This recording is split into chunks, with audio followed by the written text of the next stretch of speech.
ሄሎ ቶሎና ያው ልጅህ ምን እንዳደረገ ብነግርህ ዝም ብለህና ስትመጣ ታየዋለህ። ዛሬ ደግሞ ምን አደረገ? የተንከሲስ ይኸው ፍሪጁን ቆልፈው ቁልፉ ጠፋብኝ አለኝ። ምን እንደው አንተ ምንድን ነው የሚሻልክ? አሁን ወጥ ራሱ ፍሪጅ ውስጥ ነው ያለው። ምንድን ነው የሚበላው? ሲጀመር በሰላም የተቀመጠ ፍሪጅ መቆለፉ ምን አስፈለገ? ቆይ ምንድን ነው ችግር? የምን ችግር ነው? መረገም ነው እንጂ በዚህ ጋር በቶቂ ጤን ስልጦ ይገባል። እማዬ በእናትሽ ወረት ከዚህ በኋላ የለመደኝም። ና ግባ ጓዳ። እስቲ ቆይ በቀሉ የምን ቆይ ነው? የእስካሁኑ አላጠገብሎት እኮ ነው። ተረጋጊ። ቆይ እንደው ዛሬ እንለፈው። አዎ ጥሩ ሀሳብ አባዬ። ምን ዛሬ ለእኔ ታዩ እኔ መክረዋለሁ። ምን ሂጂ በቃ አንቺ። የምን ምክር? ግድ የለሽም ሂጂ። አረ እንዳትሄጂ። የምን ምክር ነው? በቃ መመታት ይሻለኛል። ይኸው እሱ ራሱ አለ። በቃ አንዴ ልላጠው። ተይ ራስሽን ተቆጣጠሪ። ለምንድን ነው የምትቆጣጠረው? እንዴ ነግረፊ ደግሞ ቀኑ ሙሉ ማን ሲመክር ይውላል? እሺ አንዴ እንኳን በጥፊ ላጥለው። ተይ ሂጂ በቃ። እማዬ በእናትሽ እንዳትሄጂ።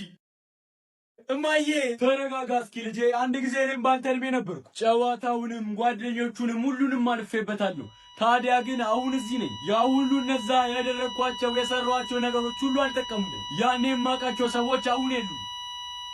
እማዬ ግረፊ። እማዬ ምክር? የምን ምክር? የምን ምክር? የምን ምክር? የምን ምክር? ምንድን ነው ያደረከው?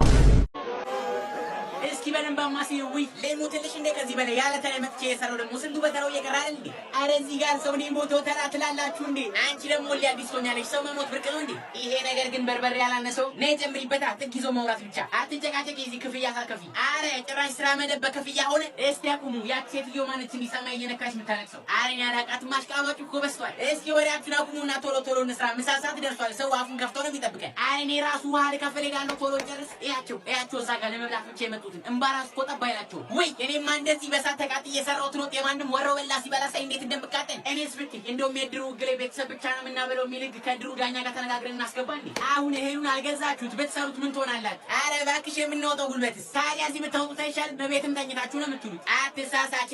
እኔን ከመንገው ባቀላቅኝ ብዙ ስራ ያለብኝ ሰው ነኝ። ማንን ነው መንጋ? አንቺ ተያት ዶሮ ገዝታ እየቀለበች ያለችውን እኮ ነው ስራ አለብኝ የምትለው። አይገርምሽም? እንዳንቺ ቡናውን ከምታንቀረው አሻላለሁ። ማ አንቺ? አዎ እኔ። አረ እባካችሁ ረፉ። ሰው እኮ ለቅሶ ላይ ያለው ዝም በይ። አንቺ ደግሞ ነፍራቃ የድርተኛ ጸባይ ራሱ ይላት። ምንድነው እዚህ ጋር ልትሰሩ አይደል እንደ ገባችሁት? ዝም በሉ እንጂ ሰው እኮ አዘለኝ ነው። ተናግረህ ሞታል። ሰው ትመስላለህ። ደግሞ ለቅሶ ላይ አይወራም ያለው ማነው? እነሱ ራሱ እየጮህብን አይደል እንዴ? አረ እያለቀሱ ነው። ዝም በይ አንቺ። ሲጀመር አንተ ስለ ለቅሶ አታውቅም። እንደውም ቀጣዩ አንተ ነህ። አዎ ቦርጩ ይናገራል። በትርፍ አንጀት ነው የሚሞተው። አይ በደንብ ብዛት ነው። እኔ ልገምት አንቆት ነው የሚሞተው። አዎ ተስገብግቦ ሲበላ ምን እዚህ ቦርጫም ሽማግሌ። አባዬ ነገ እኮ ከጓደኞቼ ጋር ፕሮግራም አለን እናማ ትንሽ ብር ስጠኝ። ስንት ነው የፈለግሽው? 2000 ይበቃል። አይ አንቺ እንኪ 2500 አምስቷ ከኔ ነች። እንደዛ ከሆነማ 3000 አድርገው በቃ። ወይ ጉድ! እንኪ እሺ አባዬ ለኔም እስኪ ብር ስጠኝ። የምን ብር? እሷን እኮ የምን ብር አላልካትም እና ጫማ ልገዛ ነው። እሺ ስጠኝ። የምን ጫማ ነው ያለህስ? 3 ዓመት ሆኖ እኮ። ታዲያ ጠቦሃል? አልጠበበኝም። በቃ ታዲያ ምን ፈለግ? አርጅቷል። አይጠበኝም።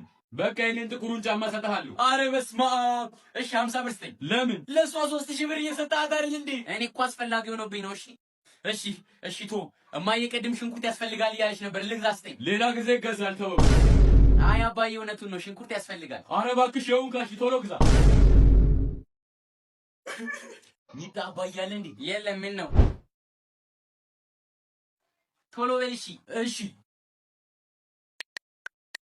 ለኔ 25 ብር ነው የምትልክልኝ። 25 ብር አረ ያስታውቅብናል። እንደው ሰለ ለኔ ራሱ 5 ብር ነው የምልከው። እባክህ ችግር የለውም።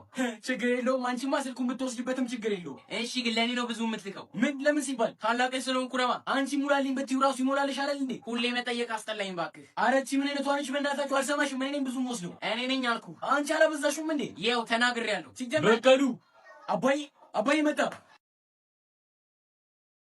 ላከው? አዎ ግን ሜሴጅ አላጠፋውም። ለምን? አልገባም። እናታችሁ የለችም እንዴ? መሰለኝ። ስልኳን ይዛለች አይደል? እንጃ። እስቲ ልደውልላት። ቀሪ ሂሳቡ አነስተኛ ነው። ቅድም አይደል እንደ 100 ብር የሞላሁት?